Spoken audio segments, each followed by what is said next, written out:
It was at this moment that he knew. He fucked up.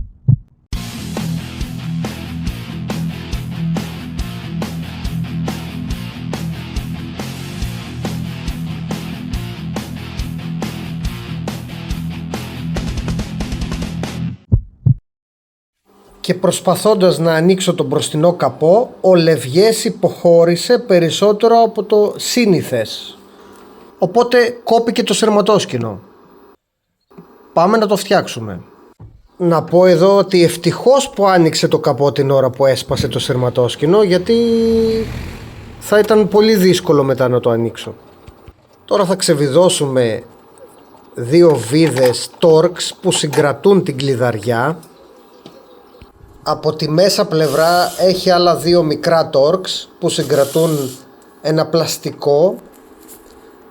Λοιπόν, οπότε αφαιρέσαμε αυτά τα δύο και δύο από πίσω, έτσι ώστε από κάτω κανονικά είχε ένα πλαστικό το οποίο το αφαίρεσα για να με διευκολύνει να βγάλω την κλειδαριά. Αυτό το πλαστικό είναι προφανώς για αντικλεπτικούς σκοπούς και του έβαλα και ένα καλώδιο εδώ για να το τραβάω προσωρινά μέχρι να έρθει το ανταλλακτικό. Τώρα για να αφαιρέσουμε την κλειδαριά θα τραβήξουμε προς τα πίσω το πλαστικό και την κλειδαριά προς τα κάτω. Ωραία, βγήκε. Να σας δείξω πιο κοντά εδώ τώρα. Εδώ μπαίνει το σειρματόσκηνο που έσπασε. Τώρα πάμε να αφαιρέσουμε το σειρματόσκηνο τραβώντας το προς τα έξω. Ευτυχώς ο Γερμανός πρόβλεψε και δεν θα χρειαστεί να αλλάξω ολόκληρο το σειρματόσκηνο, αλλά το κομμάτι αυτό εδώ, το μικρό.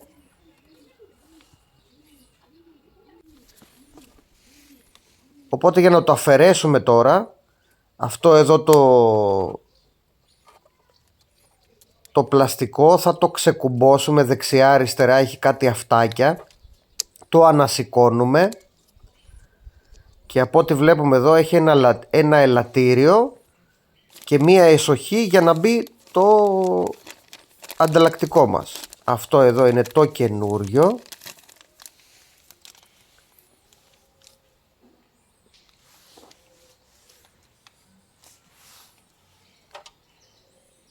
Θα το μετρήσουμε με το παλιό να δούμε αν είναι το ίδιο. Από ό,τι φαίνεται είναι αυτό.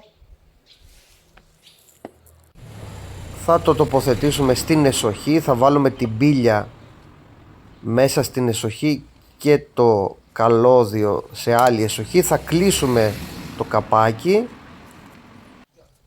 Ωραία, και τώρα με την αντίστροφη φορά που το βγάλαμε θα βάλουμε το σειρματόσκηνο μέσα από το πλαστικό εδώ, το τραβάμε προς τα πίσω να μας διευκολύνει, έτσι ώστε να το βγάλουμε μπροστά στην κλειδαριά για να το κουμπώσουμε.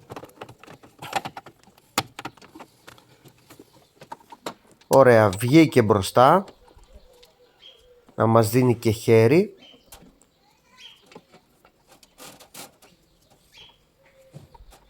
Ωραία, το γυρνάμε αυτό για να μπει μέσα. Μισό λεπτό να μην ξεχάσουμε να βάλουμε και γρασάκι, γιατί αν είχε και γρασάκι από τον κατασκευαστή πιστεύω δεν θα κόβονταν.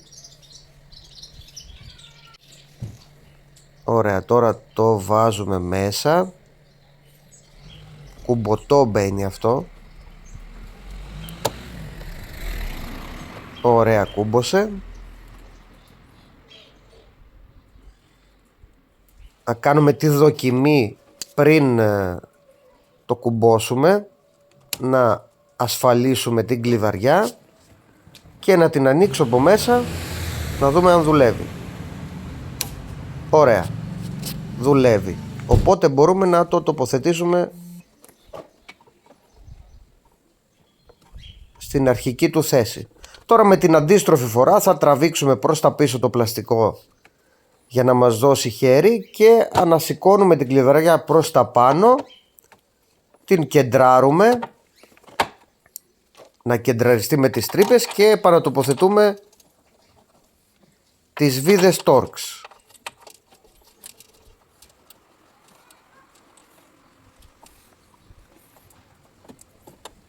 Ωραία, βάζουμε και την ντίζα στη θέση της.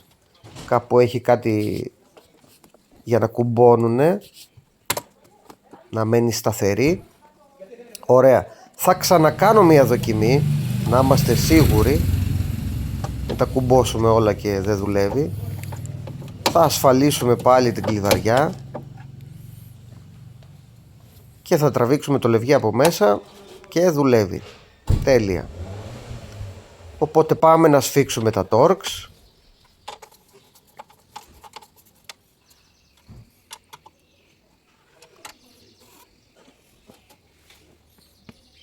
Και από τη μέσα πλευρά να ασφαλίσουμε το πλαστικό με τα δύο μικρά Torx.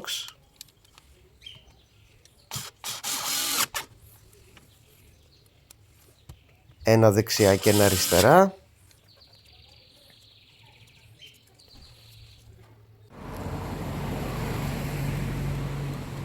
Και τελευταία δοκιμή, κλείνουμε το καπό.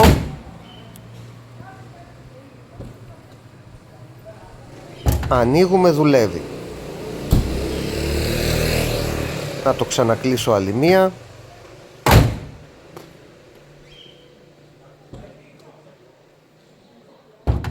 Τέλεια.